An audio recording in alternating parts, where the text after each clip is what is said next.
আর মোবাইলে চেক করা হলো না কেন? এখন রয়ে গেল হলো আমলিগের দালাল। সে ফোনে কথা বলতেছে, আমরা ফোন নিয়ে আসছি 32 নাম্বার। এখানে কি তার ছবি মোবাইলের ভিতরে ছবিও আছে শেখ হাসিনা। প্রশাসন সে তো বুঝতে পারে না আমরা যে বিএনপির কর্মী, বিএনপির লোকজন আমরা তার বুঝতে পারে নাই। সে ডাইরেক্ট বলতেছে যে আমরা ফোনে বলতেছে যে আমিও আসছি 32 নাম্বার, তোরাও আস, আমরা ফুল নিয়া ফুল আমাদের সাথে আছে আসে। নিজের মুখে বলছে এখানে ফোনে শেখ হাসিনার ছবি আছে কিন্তু প্রশাসন এটার ছবি দেখলো না, গ্যালারি চেক করলো না। চেক করা উচিত ছিল কিনা আর আমরা মোবাইল পুলিশের গাড়িতে উঠার পরে দেখলাম যে হাত নেড়ে প্রশাসন সে তো বুঝতে পারে না আমরা যে বিএনপির কর্মী, বিএনপির লোকজন আমরা তার বুঝতে পারে নাই। সে ডাইরেক্ট বলতেছে যে আমরা ফোনে বলতেছে যে আমিও আসছি 32 নাম্বার, তোরাও আস, আমরা ফুল নিয়া ফুল আমাদের সাথে আছে আসে। আমরা নিজের হাতে আইন তুলে নেব না, আইনের ব্যাপার দল প্রত্যেকটা সংগঠন এখানে দায়িত্বশীলতার সে ফোনে কথা বলতেছে, আমরা ফুল নিয়ে আসছি 32 নাম্বার। এখানে কি তার ছবি মোবাইলের ভিতরে ছবিও আছে শেখ হাসিনা। আমাদের আরো লোকজন আশেপাশে আছে, তোরাও আস। কথা বলতেছে আমরা সেটা বুঝতে পারছি, এখানেও তার আমলিগের দুই একজন কর্মী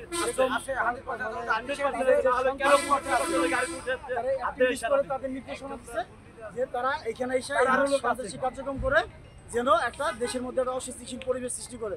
বাংলাদেশ জাতীয় দলের আমরা যে ডিবিতে কর্মী আছে এবং বাংলাদেশের যে জনসাধারণ আমরা সবাই সম্পৃক্ত হয়ে আমরা যেই জুলাই থেকে যে আমরা বিপ্লব পাইছি এবং আমরা দেশে যে শান্তি শৃঙ্খলা পাইছি, এইটা অব্যাহত রাখার জন্য আমরা কোনোভাবেই দেশের মধ্যে নেক্সটে কোনো মব সৃষ্টি হোক বা কোনো অরাজকতার সৃষ্টি হোক এরকম প্রেক্ষাপটের সাথে আমরা কোনোভাবে সম্পৃক্ত হতে দেবো না। এই পারপাসে আমরা যেই লোক যে সন্ত্রাস এখানে মানে পরিস্থিতি ঘোলাটে করার জন্য আসলে তারা আমরা ধরে আইনের হাতে সোপর্দ করছি এবং আমরা দেশের জনগণ আমরা আশাবাদী ইনশাল্লাহ এই যে দেশে যেই মব সৃষ্টি করতে যারা আসবে তাদের আইনের মাধ্যমে উপযুক্ত বিচার করা হবে। এবং দেশে আসলে আপনারা এই বিষয়টা দেখবেন যে গতকাল আমাদের যে বাংলাদেশের সাবেক স্বৈরাচার এবং জবরদস্তি যেই প্রধানমন্ত্রী ছিল, অবৈধ প্রধানমন্ত্রী, বিনা ভোটের প্রধানমন্ত্রী, তার যে ছেলে কুসন্তান, সে তার সারা দেশে যত ক্যাডার বাহিনী এবং সন্ত্রাসটা ছিল তাদেরকে উস্কে দেওয়ার জন্য একটা মব সৃষ্টি করার জন্য সে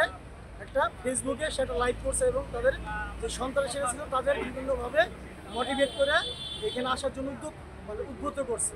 এই পারপাসে তারা অনেকে আসতেছে এবং আমরা যেই সাধারণ জনগণ জুলাই বিপ্লব থেকে আমরা যেই স্বাধীন দেশ পাইছি, স্বাধীনতা রক্ষা করার জন্য আমরা সারা দেশের লোকজন চাই যে কোনো মব সৃষ্টি করতে দেওয়া হবে না। এই পারপাসে যারা আসছে তাদের আমরা সবাই ঐক্যবদ্ধভাবে একত্রিত হয়ে আইনের হাতে আমরা শপথ করছি এবং আমরা বাংলাদেশ জাতীয় দল বলেন, প্রত্যেকটা গণতান্ত্রিক দল বলেন, আমরা সবাই আশাবাদী এই প্রশাসন এদের সঠিক বিচার করবে।